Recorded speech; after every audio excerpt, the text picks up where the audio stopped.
నమస్కారం ఘంటారావానికి స్వాగతం. ముందుగా ప్రధానాంశాలు. నేతలపై కేసుల్ని ఇకపై రోజువారీ విచారించండి. కింది కోర్టులకు తెలంగాణ హైకోర్టు ఆదేశం.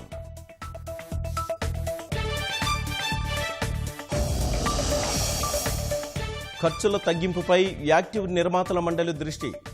నటీనటుల పారితోషికం 20% తగ్గించుకునేలా మాతో అంగీకారం.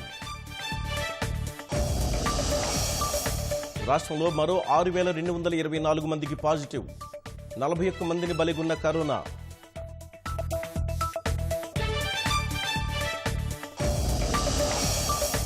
నరసన్నపేట ఠాణా వద్ద తెలుగుదేశం నేతల బైఠాయింపు. ఆందోళనతో మంత్రి ధర్మాన వ్యాఖ్యలపై ఫిర్యాదు స్వీకరించిన పోలీసులు. హిమాచల్ కొండల్లో అటల్ సొరంగ మార్గం జాతికి అంకితం చేసిన ప్రధాని మోదీ.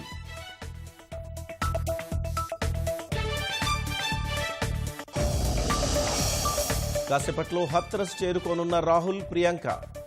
5గురిని మాత్రమే అనుమతించిన పోలీసులు.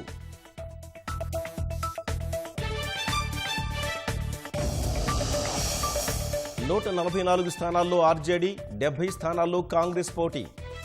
బీహార్లో మహాకూటమి సీట్ల ఖరారు.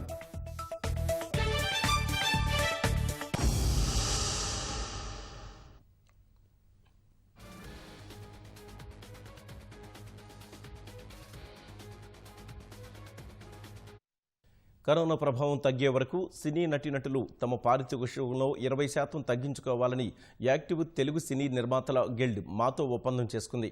సినిమాకు 5 లక్షల కంటే ఎక్కువ తీసుకునే వారి పారితోషికంలో 20% తగ్గించాలని నిర్ణయించింది. ఇక మరింత సమాచారం మా ప్రతినిధి సతీష్ అడిగి తెలుసుకుందాం. సతీష్, యాక్టివ్ తెలుగు సినీ నిర్మాతల గిల్డ్ సమావేశంలో తీసుకున్న నిర్ణయాలేంటి? తెలుగు సినీ పరిశ్రమ తీవ్ర సంక్షోభంలో పడింది. కోట్లాది రూపాయల నష్టం వాటిల్లడంతో పరిశ్రమను ఉనికిని చాటుకునే విధంగా, పరిశ్రమను మళ్లీ బతికించుకునే విధంగా పలు కీలక నిర్ణయాలు తీసుకుంటుంది చిత్ర పరిశ్రమ. అందులో భాగంగా థియేటర్ల ప్రారంభం దగ్గర నుంచి నటీనటుల విషయాల వరకు కూలంకుషంగా చర్చించినటువంటి నిర్మాతలు యాక్టివ్ తెలుగు సినీ నిర్మాతల గిల్డ్ అనే గతంలో ఏర్పాటు చేశారు. ఆ మేరకు ఈ రోజు నటీనటుల సంఘం మా అసోసియేషన్ తో సమావేశం నిర్వహించడం జరిగింది. ప్రస్తుత పరిస్థితుల నేపథ్యంలో ప్రస్తుతం ఇప్పుడంతా కూడా ఒక్కొక్కటిగా సద్దుమణుగుతున్నటువంటి నేపథ్యంలో పరిశ్రమలో మళ్లీ సినిమాల చిత్రీకరణ, అదేవిధంగా థియేటర్లు పునఃప్రారంభం అవుతున్నటువంటి నేపథ్యంలో గతంలో ఇచ్చినటువంటి పారితోషికాల మీద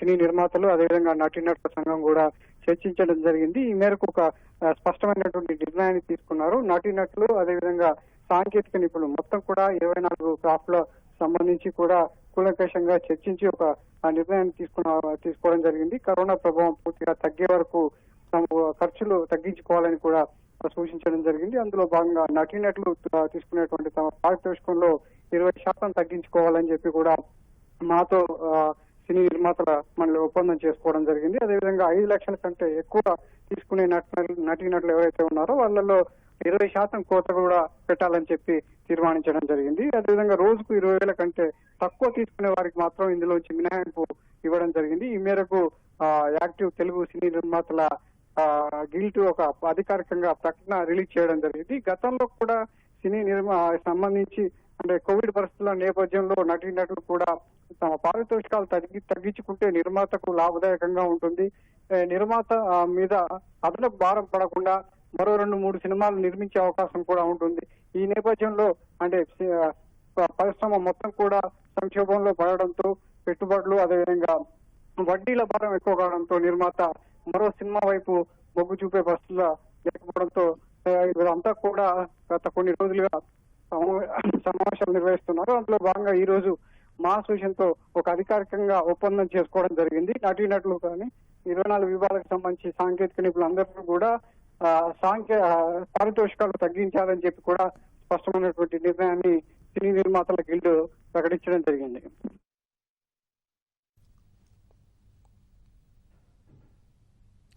ధన్యవాదాలు సతీష్. ఎంపీలు ఎమ్మెల్యేలపై పెండింగ్ కేసులపై రోజువారీ విచారణ చేపట్టాలని ప్రత్యేక న్యాయస్థానాలను తెలంగాణ హైకోర్టు ఆదేశించింది. సిబిఐ, ఏసీబీ, మెట్రోపాలిటన్ సెషన్స్తో పాటు ఎమ్మెల్యేలు, ఎంపీలపై కేసుల ప్రత్యేక కోర్టులకు తెలంగాణ ఉన్నత న్యాయస్థానం ఆదేశాలు జారీ చేసింది. సుప్రీంకోర్టు ఆదేశాల మేరకు విచారణ జరపాలని ప్రత్యేక న్యాయస్థానాలకు ఆదేశాలు జారీ చేసింది. నవంబర్ 6 వరకు కోర్టులు అనుసరించాల్సిన అన్లాక్ విధానాన్ని తెలంగాణ ఉన్నత న్యాయస్థానం ఖరారు చేసింది. శ్రీకాకుళం జిల్లా నర్సనపేట పోలీస్ స్టేషన్ ఎదుట తీవ్ర ఉద్రిక్తత ఏర్పడింది. చంద్రబాబుపై అనుచిత వ్యాఖ్యలు చేశారంటూ మంత్రి ధర్మాన కృష్ణదాస్పై ఫిర్యాదు చేసేందుకు తెలుగుదేశం నేతలు పెద్ద ఎత్తున కార్యకర్తలతో స్టేషన్ వద్దకు చేరుకున్నారు. తమ ఫిర్యాదు పోలీసులు తీసుకోవడం లేదంటూ ఎంపీ రామ్మోహన్ నాయుడుతో పాటు ఆ పార్టీ నేతలు కళా వెంకట్రావు, కోన రవికుమార్ పోలీస్ స్టేషన్ ఎదుట బైఠాయించారు. దీనికి ప్రతిగా వైకాపా కార్యకర్తలు సైతం పెద్ద సంఖ్యలో స్టేషన్ వద్దకు చేరుకోవడంతో తీవ్ర ఉద్రిక్త పరిస్థితులు నెలకొన్నాయి. చెప్పి రావడం తప్పు. ఇక్కడ నుంచి మేము ఇక్కడ ఈ మర్యాదలు పాటించాలి కదా.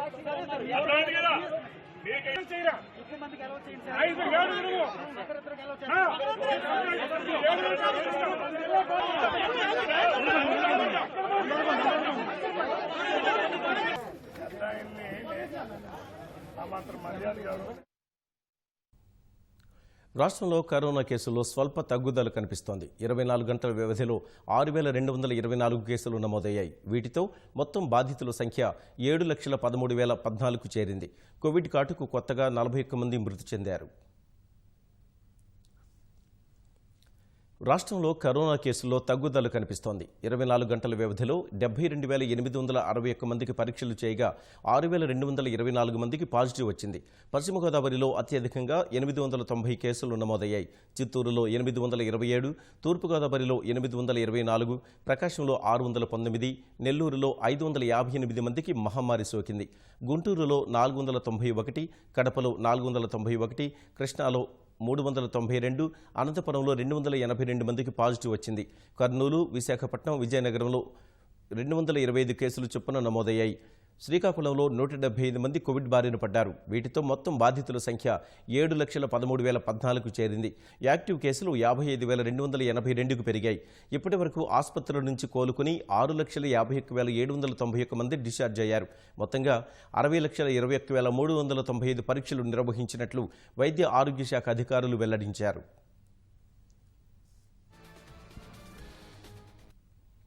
కోవిడ్ మహమ్మారి దెబ్బకు కొత్తగా 41 మంది మృత్యువాత పడ్డారు. కృష్ణా జిల్లాలో అత్యధికంగా 6 చనిపోయారు. చిత్తూరు, తూర్పుగోదావరి జిల్లాల్లో 5 చొప్పున మరణించారు. గుంటూరు, ప్రకాశం, విశాఖ జిల్లాల్లో 4, నెల్లూరులో 3 చొప్పున ప్రాణాలు కోల్పోయారు. అనంతపురం, కడప, కర్నూలు, శ్రీకాకుళం జిల్లాలో 2 చొప్పున బలయ్యారు. విజయనగరం, పశ్చిమ గోదావరి జిల్లాల్లో ఒక్కొక్కరు చొప్పున మృత్యువాత పడ్డారు. మొత్తంగా 5,941 మంది మరణించినట్లు వైద్య ఆరోగ్య శాఖ స్పష్టం చేసింది.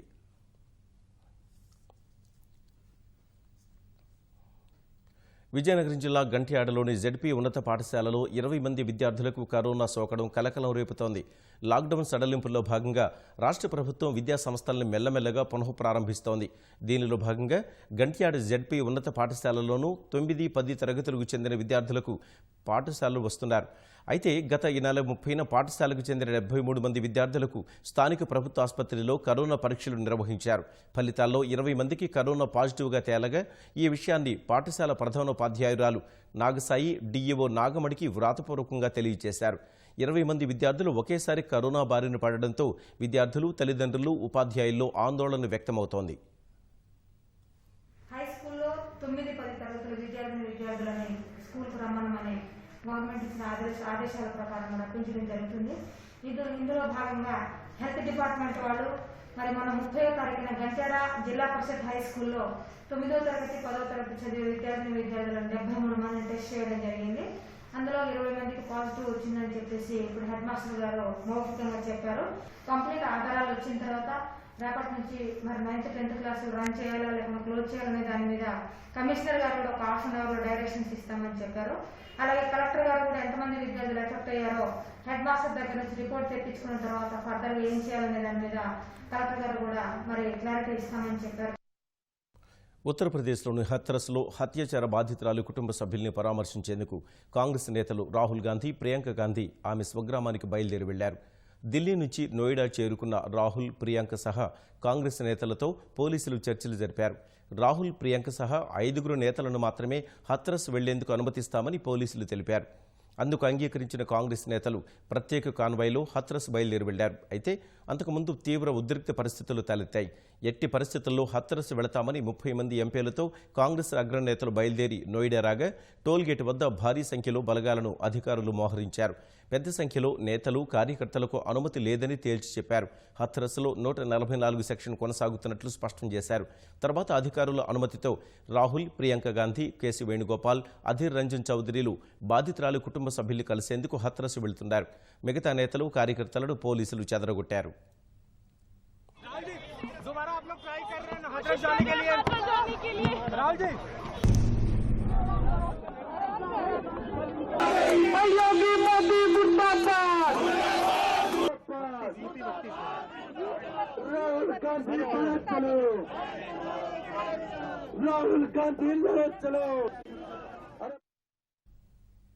మరోవైపు సీఎం యోగి ఆదేశాలతో యూపీ హోంశాఖ ముఖ్య కార్యదర్శి, డీజీపీలతో కూడిన ఉన్నతాధికారుల బృందం హత్రస్లో పర్యటించింది. బాధితురాలి కుటుంబ సభ్యులను కలిసి ఘటనకు సంబంధించిన పూర్తి వివరాలను అడిగి తెలుసుకుంది. దోషుల్ని కఠినంగా శిక్షిస్తామని బాధితురాలి కుటుంబానికి హామీ ఇచ్చింది. బాధితురాలి కుటుంబ సభ్యుల వాంగ్మూలాన్ని నమోదు చేసిన ఉన్నతాధికారుల బృందం ఘటనకు సంబంధించిన పూర్తి వివరాలతో నివేదికను యోగి ఆదిత్యనాథ్కు సమర్పించనుంది. మరోవైపు అధికారుల అనుమతితో బాధితురాలి కుటుంబ సభ్యులు అంత్యక్రియలు జరిగిన ప్రదేశానికి వెళ్లి అస్థికలు సేకరించారు. దేశంలో నియంతృత్వ పాలన సాగుతోందంటూ కేంద్ర ప్రభుత్వంపై బంగాల్ ముఖ్యమంత్రి మమతా బెనర్జీ విమర్శలు గుప్పించారు. హత్రస్ అత్యాచార ఘటనలను నిరసిస్తూ తృణమూల్ కాంగ్రెస్ నేతృత్వంలో కోల్కతాలో నిర్వహించిన ర్యాలీలో దీదీ పాల్గొన్నారు. ఈ సందర్భంగా మోదీ సర్కారుపై విమర్శలు గుప్పించిన మమత భాజపా హయాంలో దళితులపై దాడులు పెరిగాయంటూ ఆరోపణలు చేశారు. మానవత్వమే తన కులమన్న మమత కులం, మతం అనే వాటిపై తనకు నమ్మకం లేదన్నారు. కోవిడ్ కంటే భాజపానే అతిపెద్ద మహమ్మారి అని విమర్శించిన దీదీ దళితులు, వెనుకబడిన వర్గాల తరఫున నిలబడతామని అన్నారు.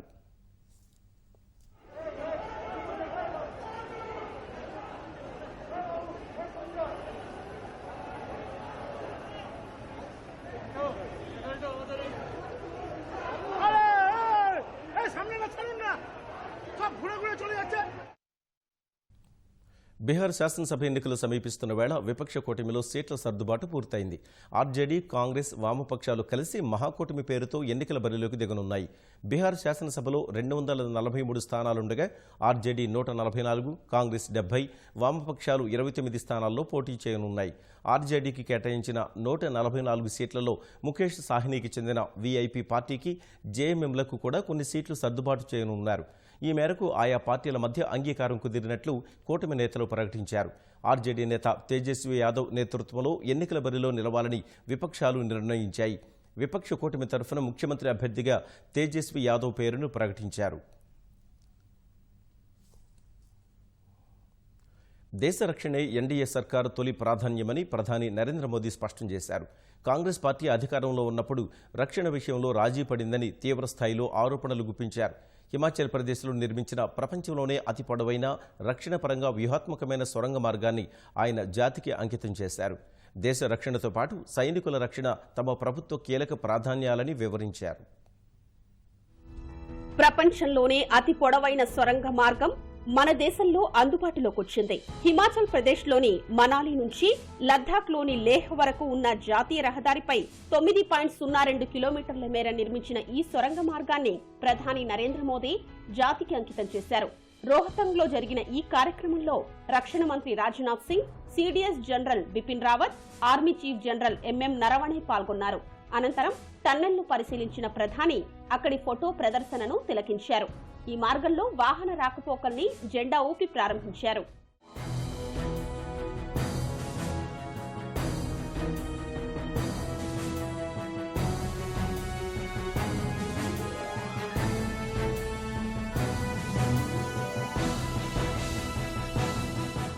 ఫిర్ఫంజల్ పర్వత శ్రేణిలో సముద్ర మట్టానికి 10,000 అడుగుల ఎత్తులో నిర్మించిన ఈ సొరంగ మార్గం మనాలిని లాహల్, స్పితి లోయకు అనుసంధానిస్తుంది. లేహ్ నుంచి మనాలికి 475 కిలోమీటర్ల దూరం ఉండగా ఈ రహదారి నిర్మాణం వల్ల 46 కిలోమీటర్ల మేర దూరంతో పాటు ప్రయాణ సమయం 4 నుంచి 5 గంటల మేర తగ్గుతుందని ప్రధాని మోదీ వివరించారు. అటల్ సొరంగ మార్గం రక్షణ పరంగా చాలా కీలకమైందని తెలిపారు. లద్దాఖ్ లో మోహరించిన సైనికులకు ఈ టన్నెల్ ఎంతో ఉపయోగపడుతుందని తెలిపారు. వర్షాకాలం, శీతాకాలంలో సైన్యానికి ఆయుధాలు, లాజిస్టిక్స్ సరఫరా సులభమవుతుందని చెప్పారు. ఈ మార్గం ద్వారా సైనికులు త్వరగా సరిహద్దుకు చేరుకుంటారని పేర్కొన్నారు. అత్యంత కీలకమైన అటల్ సొరంగ మార్గాన్ని వేగంగా నిర్మించామని వివరించారు. వాజ్పేయి హయాంలో శంకుస్థాపన జరిగినప్పటికీ తరువాత యూపీఏ సర్కార్ 10 ఏళ్ల పాటు ఈ నిర్మాణాన్ని పెద్దగా పట్టించుకోలేదని వ్యాఖ్యానించారు. 2014లో తాము అధికారంలోకి వచ్చిన తరువాత పనుల్ని వేగవంతం చేసినట్లు వివరించారు. యూపీఏ హయాం తరహాలో పనులు సాగితే 2040 నాటికి ఈ ప్రాజెక్టు పూర్తయ్యేదని పేర్కొన్నారు. साथियों, अटल टनल भारत के बॉर्डर इंफ्रास्ट्रक्चर को भी नई ताकत देने वाली है। ये विश्व स्तरीय बॉर्डर कनेक्टिविटी का जीता जागता प्रमाण है। ये देश की सुरक्षा और समृद्धि दोनों के बहुत बड़े संसाधन है। लेकिन लंबे समय तक हमारे यहाँ बॉर्डर से जुड़े इंफ्रास्ट्रक्चर के प्रोजेक्ट या तो प्लानिंग के स्टेज से बाहर ही नहीं निकल पाए, या जो निकले वो अटक गए, लटक गए, भटक गए। अटल टनल के साथ भी कभी कभी तो कुछ ऐसा महसूस भी हुआ है। जब विकास के पथ पर तेजी से आगे बढ़ना हो, जब देश के लोगों के विकास की प्रबल इच्छा हो, तो रफ्तार बढ़ानी ही पड़ती है। विशेष रूप से बॉर्डर इंफ्रास्ट्रक्चर के विकास के लिए पूरी ताकत लगा दी गई है। देश की रक्षा जरूरतों, देश की रक्षा करने वालों की जरूरतों का ध्यान रखना, उनके हितों का ध्यान रखना हमारी सरकार की सर्वोच्च प्राथमिकता में से एक है। అటల్ సొరంగం తరహాలోనే దేశంలోని అనేక ప్రాంతాల్లో వ్యూహాత్మక ప్రాజెక్టులను వేగంగా పూర్తి చేస్తున్నట్లు ప్రధాని గుర్తు చేశారు. తరువాత బహిరంగ సభలోనూ పాల్గొన్న ప్రధాని దేశంలోని అన్ని వర్గాల ప్రజల సమగ్రాభివృద్ధికి తమ ప్రభుత్వం కృషి చేస్తోందని చెప్పారు. దళిత, బలహీన వర్గాలకు ప్రాథమిక సౌకర్యాలు కల్పించేందుకు కట్టుబడి ఉన్నట్లు పేర్కొన్నారు.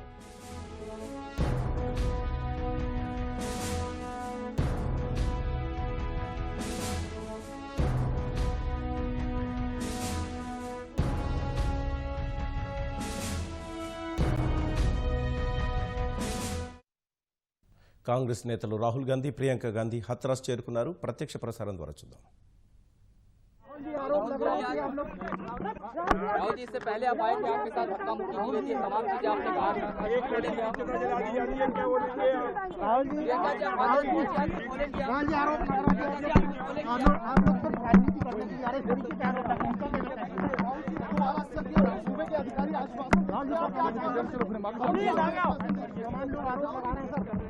राहुल जी क्या कहना चाहेंगे?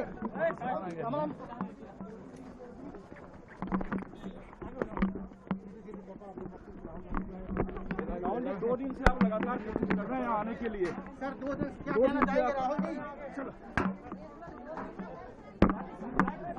2 दिन से आप लगातार कोशिश कर रहे हैं यहाँ आने के लिए। राहुल जी, 2 दिन से आप लगातार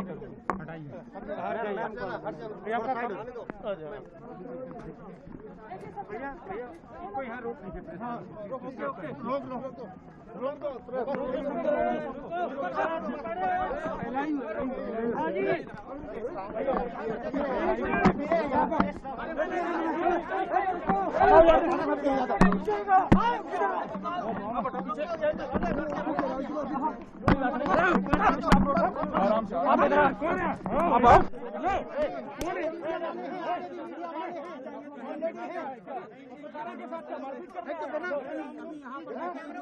मारपीट कर मिलना चाहते क्या राहुल गांधी?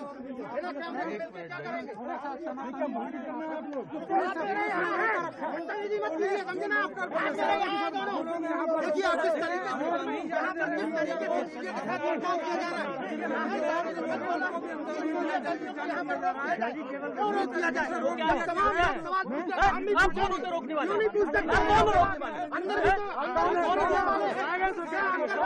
अंदर भी ये तो जवाब नहीं जाएगा।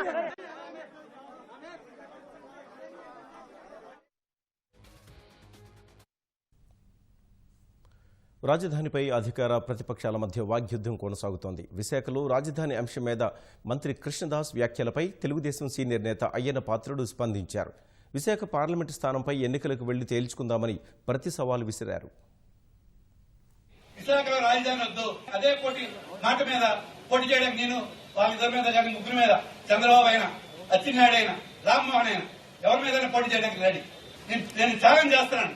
ఉత్తరాంధ్రలో మాకు విశాఖలో ఆర్థిక రాజధాని వద్దు, మాకు అమరావతిలో రాజధాని ఉండాలి అని మాట చెప్పి మీరు పోటీకి దిగండి. నేను మీద పోటీ ఇప్పుడే రాజీనామా చేసి మీరు రాజీనామా చేయండి, పోటీ చేస్తాం మేము. మీ ఛాలెంజ్ని నేను స్వీకరిస్తాను, ఒప్పుకుందామా? ఎక్కడికి వెళ్ళదు. విశాఖపట్నం పార్లమెంటు రద్దు చేసేయండి. ఓన్లీ పార్లమెంట్, విశాఖపట్నం ఒక్క పార్లమెంటు. విశాఖపట్నం రాజధాని కావాలా, అమరావతి రాజధాని కావాలని చెప్పి అదే ఇష్యూ మీద విశాఖపట్నం పార్లమెంట్ ఎలక్షన్కి వెళ్దాం. అప్పుడు విశాఖపట్నం ప్రజలు, పార్లమెంట్ ప్రజలు ఎవరికి ఓటేసి గెలిపిస్తారో చూద్దాం. విశాఖపట్నం ప్రజలందరూ కూడా ఇక్కడ రాజధాని కావాలని ఎవరు కోరుకోవట్లేదు, మీకు తెలియట్లేదు. విశాఖ సీతమ్మధారలో మాజీ ఎంపీ సబ్బం హరి ఇంటి ప్రహరీ గోడను జీవీఎంసీ సిబ్బంది కూల్చేశారు. ముందస్తు సమాచారం ఇవ్వకుండానే తొలగించడంపై సబ్బం ఆగ్రహం వ్యక్తం చేశారు. అక్రమ నిర్మాణాలున్నట్లు సమాచారం ఇచ్చి ఉంటే తానే కూల్చివేయించేవాడినని చెప్పారు. తన ఆరోపణలకు సమాధానం చెప్పలేకే ప్రభుత్వం ఇలాంటి చర్యలకు పాల్పడుతోందని విమర్శించారు. అయితే ఈ విషయంపై ముందస్తు నోటీసులు ఇంటికి అతికించినట్లు అధికారులు చెప్పారు. అది డెడ్ ఎండ్. ఎందుకంత మూర్ఖంగా చేస్తానో నేను చెప్తున్నాను. ఇక్కడతో ఆపితే నీకు మంచిదని చెప్తున్నాను. మూర్తి గారు లేఅవుట్ కాపీ ఎక్కడ ఉంది? మూర్తి గారు లేఅవుట్ కాపీ ఎక్కడ ఉంది? ఆ లేఅవుట్ నా లేఅవుట్ ఉంది. స్ట్రైట్ ఒకటే క్వశ్చన్. 4 గంటలకు వచ్చి 10 అడుగుల్లో నేను బిల్డింగ్ మార్జిన్లో విడిచిపెట్టిన దాంట్లో సర్వెంట్స్ కోసం, నా ఆఫీస్కి వచ్చినటువంటి వాళ్ళ కోసం 5/8 2 టాయిలెట్లు కట్టాను. అది వైలేషన్ అన్నారు. కొట్టేస్తామంటే కొట్టియండి అన్నారు. పోనీ బిల్డింగ్ ప్లాన్ అప్రూవల్ చేస్తూ నేను మేయర్ని చేసుకున్నానంటే కాదు, నా మేయర్ 2000 అయిపోయింది. నేను ప్లాన్ అప్రూవల్ 2009లో తీసుకున్నాను. ఎంపీగా చేసుకున్నాడేమో, ఇన్ఫ్లుయెన్స్ చేసాడేమోనంటే నేను ఎంపీ 14లో అయ్యాను, 12లో నేను గృహప్రవేశం చేసుకున్నాను. నేను తప్పు చేస్తే వచ్చి చూడాలి. మీరేమో 5 అడుగుల్లో వైలేట్ చేసి బాత్రూమ్ కట్టారండి అంటే కొట్టేసి నాకు నోటీస్ ఇస్తే కొట్టిమనండి. ఇది ప్రైవేట్ రోడ్డు, 5 అడుగులు మీకు ఉందండి, అది మీ దాంట్లో ఉండకూడదు, రోడ్డు వేస్తామన్నారనుకోండి ఏమనండి. There ends the matter. అయినా సరే ఏదో చేసాం, సబ్బం హరిని కూడా మేము అబ్బా దెబ్బ కొట్టామని ఒక రోజు చిన్న పైశాచిక ఆనందం. తర్వాత ఏం జరుగుతుంది? వాళ్ళే వచ్చి ఇవన్నీ తీస్తారు.